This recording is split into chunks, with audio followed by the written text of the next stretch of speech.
দীঘার জগন্নাথ মন্দির নিয়ে কি 26-এর নির্বাচনের কিছু এক্সট্রা ভোট না, ভোট তো মানুষ দেবে, ভগবান তো দেবেন না। আর ভগবান সব জানেন কার মনে কি আছে, কেন কে করছে। রাম মন্দির স্থাপনা হলো তো বিজেপির ভোট তো বাড়লো না, কমে গেল। মন্দিরের জায়গায় মন্দির থাকবে, ভগবানকে নিয়ে রাজনীতি নয়। আমরাও ভগবানের বিরুদ্ধে নয়, আমি নিজেও যাব সুযোগ পেলে সেই জগন্নাথ মন্দিরে।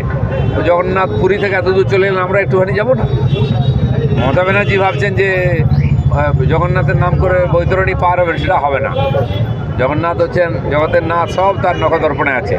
আর জগন্নাথের বৈশিষ্ট্য হচ্ছে তার চোখ আছে বড় বড়, হাত নেই পা নেই, মানে সব দেখেন, উনি সব দেখছেন। পাপ তাপের ঘোড়া ভরে গেছে।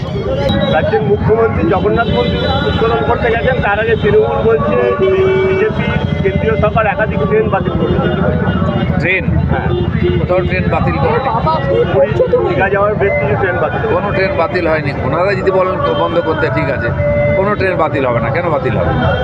শিডিউল কোথাও চেঞ্জ হয়নি। ওনারা মিথ্যা প্রচার করছেন, যেমন জগন্নাথ দেব ভেসে এসছেন বলে একটা ভাঙা মূর্তি নিয়ে এসে দেখাচ্ছেন।